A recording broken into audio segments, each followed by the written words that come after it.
This is Steve Scales with the Dow Chart for April the 30th, Friday. And as you can see, the Dow Jones Industrial Average closed down 158 points on Friday. On the last Dow Chart, what we was doing was we had worked the numbers and we were setting up to get back into the 11,258 area. But also, I mentioned that the slow stochastics and MACDs on the chart were breaking down, and that was bearish.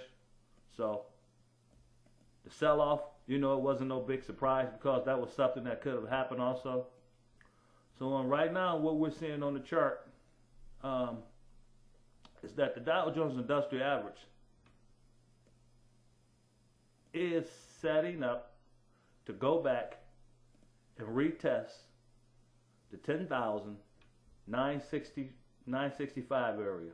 Now, as you can see, that down in that 10,965 area, we do have another swing point down there, which is 10,973. So that's the support right now for the Dow. And also on the Dow chart, we could be setting up to go into a sideways pattern, sideways trading pattern for a while. So that's something we have to look at too. And the reason why I say this is because we went down back towards those swing points again. We're going to retest, and we're also trending up in this area, So that is setting up a trading pattern.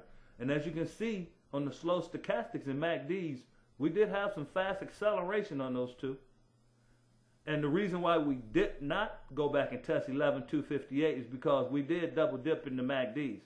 And double dipping means that, it's a term I use, is when the MACDs go up, come down, then they start to trend back higher, which what we was looking for, but then the bar shortens up, indicating it's going back positive, but then it flashes another long bar, indicating what I call a double dip. So we did double dip, and also on the slow stochastics, we are moving way over into the oversold area, which is back into the 20 area. So we're getting some fast deterioration on the indicators, indicating that the market is getting oversold, and we're staying in this trading range up here. As you guys can see, we're still in this trading range.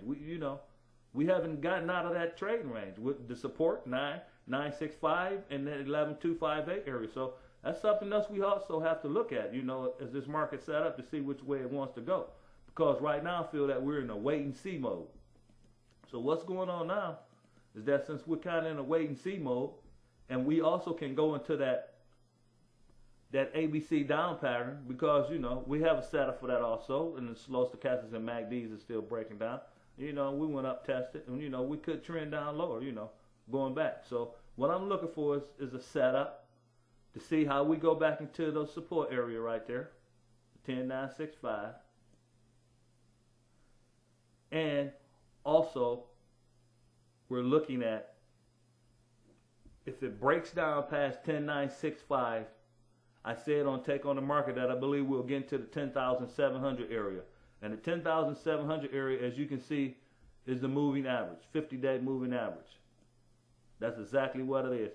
And I'll set up to work this chart for numbers coming off of 10,185 to 11,258. And we'll get those numbers for retracement numbers. But right now, as I stated, you have to pay attention to this market, and you kind of have to wait and see if that support area at the 10,965 area hold, because as I said, we could easily be setting up a sideways pattern in the market. And if we trade in this sideways pattern and the indicators continue to break down as they are, I believe that we'll be setting up to move much higher in this market.